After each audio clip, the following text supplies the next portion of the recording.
रहमत बरसती है शाम तक सहर गाज़ी। हाँ, मैं आज खलीलाबाद में हूँ, रहने वाला साउथ इंडिया का।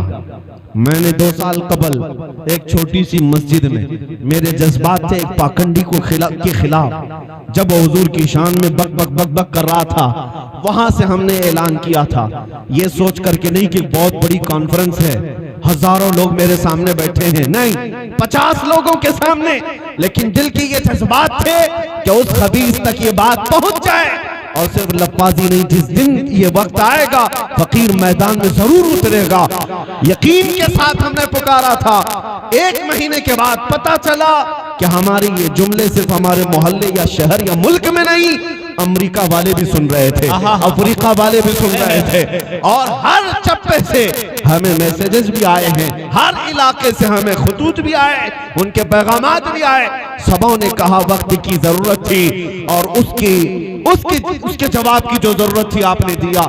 मैं ये अपनी तारीफ के लिए नहीं कह रहा हूं, उलमा इस बात को महसूस करें, आवाज उठाना तुम्हारा काम है, पहुंचाना मेरे मौला की शान है। सुभान अल्लाह।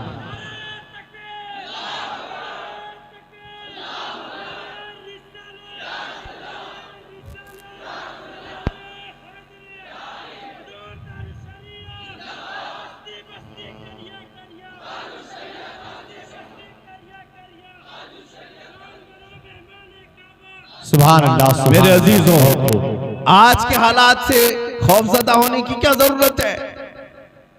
ये हालात कोई नए नहीं है हमारे लिए, बरसों से हमारी तारीख यही है। मैं अक्सर ये कहा करता हूं, नौजवानों तुम घबराते हो कुछ कीड़े मकोड़ों को देख करके कि अब तलवारें ले रहे हैं, चाकू ले रहे हैं, हथियार दिखा रहे हैं, तुम उन्हें क्यों नहीं कहते कि तुम उन्हें तलवारें दिखा रहे हो जो 1400 साल से करबला सुनते आ रहे हैं। हमारी तारीख में करबला भी है, बदर भी है, ओहद भी है। हम उनके असलाफ हैं, हम उनके वारिसीन हैं जो उन असलाफ के। डर और खौफ तुम्हारे दिल में क्यों आने लग गया? दर हकीकत दुनिया की मोहब्बत तुम्हारे अंदर ज्यादा आ गई, इसलिए मेरे अजीजों। वरना आला हज़रत तो यूं कहते हैं, खौफ ना रख रजा जरा, तू तो है अब्दे मुस्तफा। खौफ ना रख रजा जरा, तू तो है अब्दे मुस्तफा, तेरे लिए अमान है, तेरे लिए अमान है। अल्लाह की कुदरत पर यकीन रखो, जब तक तुम्हारी जिंदगी बाकी है पूरी ताकतें मिल करके तुम्हारा बाल भी नहीं निकाल सकती, और अगर हमारी मौत मंजूर है तो मच्छर और चूंटी से भी हम मर सकते हैं। यही कुदरत इलाही है। अल्लाह की कुदरत पर यकीन रखो। मैं एक और बात अर्ज करता हूँ, उलमा की जो इज्जत है वो रसूल पाक के दरबार से वाबस्ता है, और उलमा को अपना किरदार आज भी अदा करना चाहिए। मुझे हैरत होती है, आज चंद लोगों को राजी करने के लिए बेचारे दाढ़ी टोपी सब रख करके धर्म संसद करके अपना दीन भी बेच दिया, ईमान भी बेच दिया, न जाने क्या क्या कह दिया। लेकिन अकबर जैसे डिक्टेटर का जमाना है, अखंड भारत पर एक ही बादशाह की हुकूमत है, लाखों फौज है उसके पास। उस बादशाह के दिमाग में क्या खुमार सवार था, उसने तो पूरा दीन बदलने का ऐलान कर दिया। कहा कि अब मुस्तफ़ा करीम सल्लल्लाहु अलैहि वसल्लम का दीन नहीं, मेरा दीन चलेगा। उसने दीन को एक नया मिक्सचर अंदाज में पेश किया, दीन इलाही उसका नाम रखा। उसमें होगा क्या, मस्जिदों से अजान नहीं सीप बजाई जाएगी, मिंबरों पर मूर्तियां भी रखी जाएंगी, नमाज भी पढ़ी जाएगी। ये दीन इलाही का निजाम ऐलान कर दिया। जो तलवे छाटने वाले थे वो हाहू करते हुए उनके पीछे तो चलने लग गए, लेकिन हर जमाने में तलवे छाटने वाले नहीं होते। अकबर की ताकत अपनी जगह, उसकी फौज की कुव्वत अपनी जगह, उसका रोबो दबदबा अपनी जगह, लेकिन उसी जमाने में एक मर्द कलंदर अहमद फारूकी मुजद्दिद अल्फसानी को अल्लाह ने जिंदा फरमाया, खड़ा किया, और उस मुजद्दिद अल्फसानी ने खड़े होकर के ऐलान किया, इस्लाम नाम पर इस जमीन पर कोई दीन बाकी रहेगा तो सिर्फ मोहम्मद रसूलुल्लाह का होगा। कोई दूसरा दीन जिसको तुम आकर के मिक्स कर दोगे ऐसा नहीं चलने वाला है। क्या मुजद्दिद अल्फसानी को नहीं मालूम था कि कौन सी ताकत सामने है? उलमा तवज्जो फरमाए, क्या बादशाह है वक्त के सामने खड़े होने का उन्हें डर नहीं था, एहसास नहीं था कि क्या होगा हमारे साथ? जबकि उन्हें अच्छी तरह मालूम था कि इस हक के ऐलान के साथ जान भी जा सकती है। लेकिन शरीयत मुस्तफ़ा के पासदार वो उलमा हमेशा से जाने तो दे देते हैं, लेकिन मेरे मुस्तफ़ा की शरीयत पर कोई समझौता नहीं करते। इस बात पर मुजद्दिद साहब को बादशाह अकबर ने जेल में कैद कर दिया। ग्वालियर की जेल में 8 साल तक बंद रहे और इस असना में अकबर मर भी गया, खत्म हो गया। और उसके बाद बेटा तख्त पर बैठा और जब उसका दौर चलने लगा, 8 साल के बाद जेल से एक कासिद आया और बादशाह का दरबार लगा हुआ है जहांगीर का, कहा कि ग्वालियर की जेल में एक अजीब मामला हो गया है। पूछा क्या हुआ? कहा आज से 8 साल पहले आपके बाप ने एक मौलाना को जेल में कैद किया था।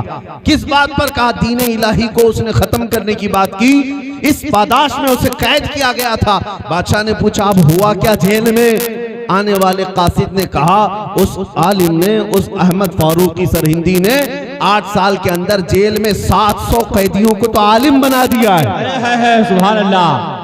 वहां पर सुबह दरसे हदीस है, दोपहर में दरसे कुरान है, अजानें भी हो रही हैं, जमात से नमाजें भी हो रही हैं। जेल में जाकर देखने से पता चलता है ये जेल नहीं, गुंबद खजरा की छांव में बैठे हैं। ये उलमा हैं जो हर जमाने में हर खित्ते में बैठकर मेरे मुस्तफा की शरीयत की पासदारी करते रहे और उसके बाद आजाद तो हुए जेल से। लेकिन मुझे बताओ, क्या अकबर ने हमारे इस पाकीज़ा दीन का खात्मा कर दिया था? अपनी ताकत के बलबूते इस दीन को खत्म कर दिया? नहीं हुआ। अकबर तो अकबर है, उससे पहले चंगेज भी आया है, हलाकू भी आया है, बड़े बड़े जालिम आए और इस दरख्त को नोच करके इसके पत्ते उखाड़े, इस इस्लाम के दरख्त की टहनियां काट दी। लेकिन दुनिया जानती है जितना इस दरख्त को काटा जाता है इसकी हरियाली कभी कम नहीं होती। इस्लाम तेरी नब्ज न डूबेगी हश्र तक, तेरी रगों में रवां खून है चार यार का। हमने देखा इन जालिमों के दबाने से कभी दबा नहीं।